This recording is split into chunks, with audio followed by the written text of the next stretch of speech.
Studi di Roma, che saluto e ringrazio, ed è Federico D'Incà, Movimento 5 Stelle. Grazie mille per l'invito e un buongiorno a tutti. Grazie a lei di essere qui, questore della Camera e soprattutto relatore del DEF, il documento di economia e finanza, che mi diceva poc'anzi, prima di tornare in onda, sarà molto interessante.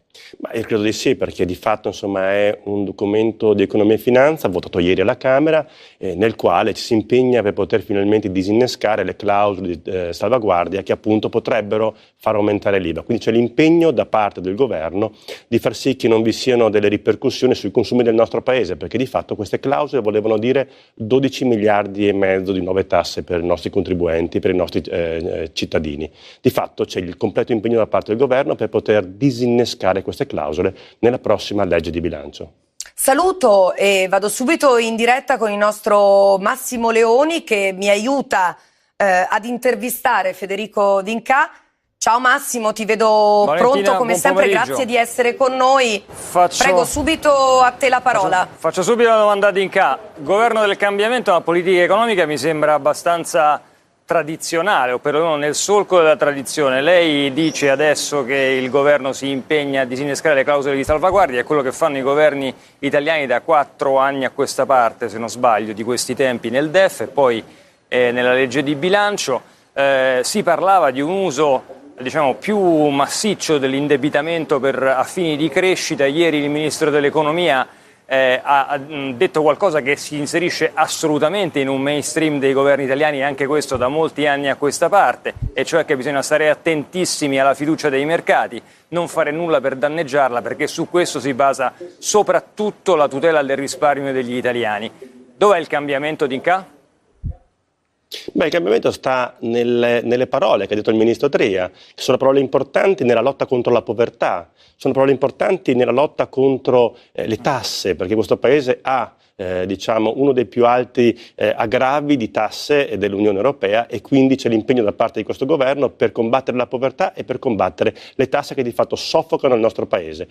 Poi, se mi permette, credo che nelle prossime giornate arriverà il primo decreto per quanto riguarda, firmato appunto dal Presidente del Consiglio, il decreto dignità voluto da Luigi Di Maio, in cui all'interno sicuramente avremo delle grandi modifiche, perché parliamo finalmente di poter combattere la delocalizzazione nel nostro Paese, che è uno dei grandi mali per cui alla fine il nostro Paese è investito in aziende presenti sul territorio, ma che di fatto improvvisamente queste chiudono i battenti della propria azienda e se ne vanno all'estero. E io, terminato questo mio intervento a Sky, sarò in uno di quei tavoli di lavoro di crisi per un'azienda del mio territorio che ha 580 persone che rischiano il posto di lavoro. Poi non solo, all'interno vi saranno anche delle forti manovre contro la precarizzazione del lavoro nel nostro Paese, che come sappiamo è uno delle nostre maggiori preoccupazioni nei confronti soprattutto dei tanti giovani che cambiano rapporto di lavoro di volta in volta, ma che di fatto non hanno un contratto a tempo indeterminato che gli permette di vivere in una maniera diversa. Poi altri due punti fondamentali sono quello che riguarda il gioco d'azzardo. Come voi sapete, noi vogliamo togliere completamente la pubblicità al gioco d'azzardo. Sapete che soltanto nel Comune di Roma vengono giocate per ogni cittadino 965 euro. Sono 2,7 miliardi di euro nel Comune di Roma e basta, giocati ogni anno. A livello nazionale sono oltre 100 miliardi di euro, una vera piaga. Senta, per il reddito di cittadinanza come farle una seconda come lo domanda renderete su questo? applicabile? Ma noi, la nostra volontà è di renderlo applicabile intanto subito con una riforma dei centri per l'impiego, che è il primo passaggio. È un passaggio epocale per cui si rende efficiente quello che oggi è uno strumento poco utilizzato, ma utilizzato negli altri paesi europei. E questo sicuramente è un primo passaggio. E poi inizieremo partendo appunto nel cercare di dare un reddito a chi non ce l'ha e che in questo momento vive nel dramma della povertà. Ma le risorse da dove arriveranno? Ma noi possiamo lavorare sulla parte delle deduzioni fiscali, come abbiamo detto più volte, quindi lì ci sono all'incirca 40 miliardi di euro su cui poter andare a lavorare e iniziare da lì a cercare le risorse. Poi il dato di oggi sui 2,3 miliardi di euro dei 1000 grandi evasori credo che sia un dato importante su cui dobbiamo fare massima attenzione. Noi chiaramente avrete già delle indicazioni in nota di aggiornamento al DEF a metà settembre, e poi vi sarà la legge di bilancio. Massimo, scusami, avevo fatto una domanda e mi ero sovrapposta, per carità. Prego. Assolutamente, volevo sapere cosa pensa D'Incà su come andrà a finire con la questione sui lavoratori della gig economy, e cioè si arriverà a una intesa tra le parti o crede che poi il governo dovrà comunque intervenire, e segnatamente il Ministro dello Sviluppo Economico? Beh, in questo momento stiamo cercando di far sì che le parti possano arrivare ad una conclusione ottimale, ad una conclusione per cui possa permettere l'utilizzo di alcune piattaforme nel nostro paese, ma che di fatto permetta anche a queste persone di avere il diritto al lavoro in una maniera sicuramente retribuita meglio e con maggiori diritti. È un momento delicato, vi è un mondo intero che guarda queste nuove forme di lavoro e le guarda, oltre che sotto il profilo della tutela del lavoratore, anche di come riuscire in qualche maniera a tassare, visto che spesso nel passato ci siamo chiesti come andare a poter intervenire dal punto di vista fiscale su queste piattaforme. Quindi all'interno del nostro governo c'è sicuramente la volontà di riuscire a dipanare quella che è una problematica che si porta avanti la stessa Unione Europea. Allargando un po' il discorso, uscendo dall'economia e dall'aspetto tecnico, le chiederei come vive il Movimento 5 Stelle il fatto che dagli ultimissimi sondaggi sulle intenzioni di voto pare che la Lega, seppur di pochissimo, vi abbia superato. Ecco, sentite un po' il fiato sul collo di Matteo Salvini? Lo sente Luigi Di Maio? Ma io credo che gli italiani siano più interessati a quello che vogliamo fare nei prossimi 5 anni rispetto a guardare continuamente i sondaggi. Almeno io la vedo così e me la sento dentro. Ma voi li guardate però i sondaggi? Certo, li guardiamo sicuramente perché ne parlate in ogni giornale, in ogni trasmissione, per cui siamo portati a confrontarci con questi dati. Però li prendiamo anche in questa maniera, li prendiamo anche con una certa leggerezza, perché sappiamo che dobbiamo fare bene. Abbiamo 5 anni davanti, abbiamo la piena volontà di portare un cambiamento al Paese. E io devo dire la verità, si sta formando una maggioranza coesa con i nostri colleghi leghisti. È chiaro che inizialmente noi abbiamo fatto una campagna elettorale in cui avevamo la volontà di poter vincere da soli e quindi governare in maniera autonoma, ma di fatto in questo momento si stanno creando anche quei rapporti all'interno della maggioranza che credo porteranno i prossimi risultati. Poi noi vogliamo effettivamente lavorare sui prossimi decreti che credo riusciranno a ristabilire una certa visibilità, visto che la chiamate in questa maniera, anche sul grande lavoro che sta portando avanti il Movimento 5 Stelle e Giuseppe Conte, soprattutto il nostro Presidente del Consiglio, che devo dire, so se per voi è poco, ma per me è moltissimo. I primi incontri con Macron e con la Merkel hanno dato esiti molto importanti e credo che già le politiche europee dei prossimi mesi prenderanno una piega completamente diversa e credo che bisogna dare merito a Giuseppe Conte per quello che sta facendo. Forse non lo si vede abbastanza in questo momento perché effettivamente sta lavorando da mattina a sera. Massimo. Sì, parliamo dei rifugiati. Oggi è la giornata dei rifugiati. Paradossalmente la politica italiana si sta muovendo tra incontri anche piuttosto uno dopo l'altro, perché il ministro dell'Interno vede il suo omologo austriaco, attenzione, austriaco al Viminale tra poco, poi ci sarà un pre-consiglio dei ministri con i 2 vicepremier e il Presidente del Consiglio per preparare la riunione di domenica a Bruxelles. Paradossalmente sembrano più riunioni anti-rifugiati che riunioni pro-rifugiati, ma comunque questa è una mia battuta. Ho sentito Toninelli poco fa in aula, nelle interrogazioni a risposta immediata, dire che dalla ricostruzione dei fatti relativi all'Aquarius emerge chiaramente che non vi è stato alcun atto formale di chiusura dei porti italiani, ma è stata raccolta la disponibilità manifestata all'apertura del porto di Valencia da parte del governo spagnolo. A un certo punto ho pensato alla nipote di Mubarak, Dinka, non me ne voglia, però tutti abbiamo raccontato un'altra storia in quei giorni. I porti italiani non erano disponibili all'Aquarius. Io penso che questo sia un argomento su cui il vostro elettorato, se non i vostri assoluti vertici, sia sensibile. Cosa ne pensa lei? Io le racconto un'altra storia ancora. Allora, le dico che nel nostro paese in questo momento abbiamo 174.000 rifugiati. Abbiamo un costo annuale di 4,7 miliardi di euro, che è comprensivo sia della fase di assistenza in mare, sia della fase post-assistenza all'interno appunto dei nostri centri per l'accoglienza, però di fatto credo che il Paese in questo momento abbia preso sulle spalle una problematica che è dell'Europa stessa e se contiamo anche i numeri dell'anno scorso, il totale degli arrivati al 90% è arrivato nel nostro Paese. Allora noi abbiamo la fortuna di essere un Paese bellissimo, siamo un ponte nei confronti dell'Africa, siamo in questa soluzione che è unica al mondo, di fatto però non può essere unica al mondo anche ad affrontare una problematica di questa migrazione, che sarà una migrazione che che diciamo si porterà avanti nei prossimi decenni, ma deve essere affrontata a livello europeo. Ecco perché un solo paese che affronta con proprie risorse questa problematica deve essere aiutato. Poi è chiaro che uno si può soffermare su una nota, sulle parole che ha detto Toninelli, ministro, in questo momento, ma direi che forse la cosa più importante è pensare che tra l'altro abbiamo 500.000 migranti irregolari presenti in questo momento nel nostro paese e che il cui trasferimento nel paese d'accoglienza costerebbe all'incirca 5.800 euro a singola persona, quindi 3 miliardi di euro. Ho fatto tantissimi numeri che i nostri telespettatori in questo momento avranno prodotto sicuramente un grande mal di testa. Ma nel succo io voglio dire questo. Dica, lei mi sfida sui numeri, però due numeri li voglio dare anch'io. A me piacciono da morire i numeri, le chiedo scusa Massimo.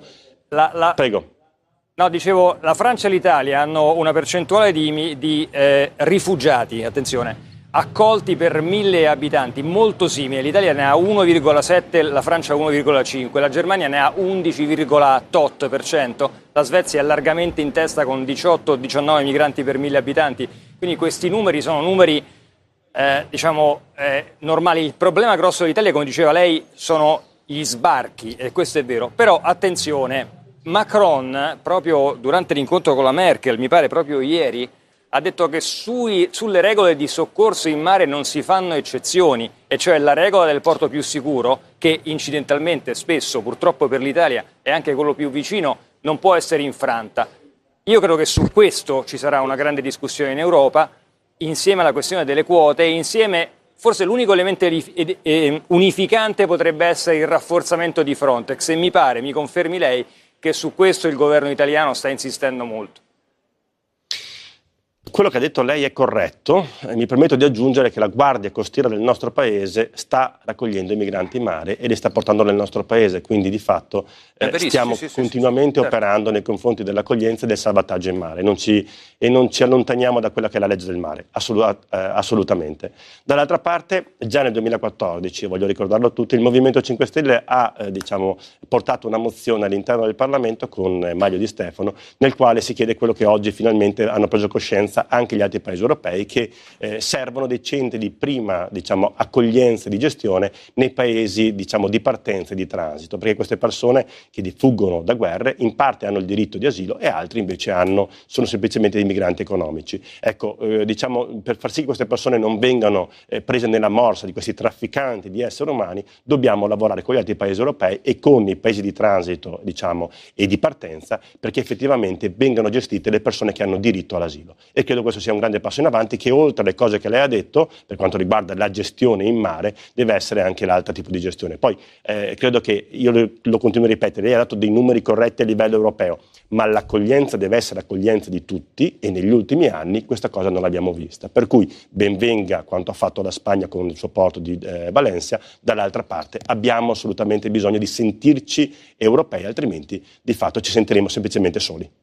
Mi scusi, D'Inca, quando lei parla di un bel rapporto che state costruendo con i colleghi di governo leghisti, le chiedo però, quando Matteo Salvini parla di censimento dei Rom e Luigi Di Maio dice che il censimento non è costituzionale, quando Matteo Salvini ribadisce ancora la parola censimento e Luigi Di Maio dice beh no, piuttosto facciamo un censimento dei raccomandati, ecco, sulla linea dura di Salvini riguardo al dossier migranti, forse però non tutto collima, non tutto coincide fra voi.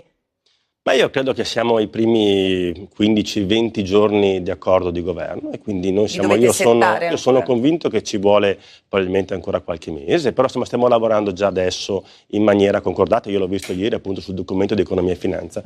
Per quanto riguarda quel censimento a cui lei faceva riferimento prima, è un censimento che di fatto è incostituzionale, lo ha dato riscontro anche lo stesso Salvini. Dall'altra parte più comuni del nostro paese, anche il comune di Milano con Pisapia, hanno cercato di poter capire quanti Rom erano presenti sul loro territorio. Da questo punto di vista chiaramente il grande sforzo è poi successivamente sulle politiche sociali da mettere in pratica per permettere soprattutto ai bambini di avere un'adeguata istruzione. Quindi credo che se alcune parole sono forti, dall'altra vi sono intenzioni completamente diverse. Poi io sono perfettamente d'accordo con Luigi Di Maio quando dice che è bello, quanto sarebbe bello fare un censimento sui raccomandati all'interno della pubblica amministrazione. Io ho una passione mia per la pubblica amministrazione, quella che è il digitale, e quindi di fatto insomma saremo tutti felici di poter avere un grande sito nel quale vedere insomma chi è stato raccomandato nel corso degli anni, da chi anche forse.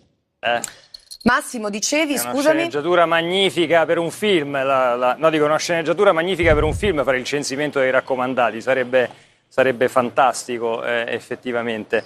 No, era questa la notazione. No, quello che volevo chiedere a D'Incà era questo: ma se fosse costituzionale questo bel, diciamo, censimento sui Rom, sarebbe anche opportuno per il Movimento 5 Stelle, perché a parte sì, ok, non si può fare, ma voi condividete il fatto che sia una buona idea?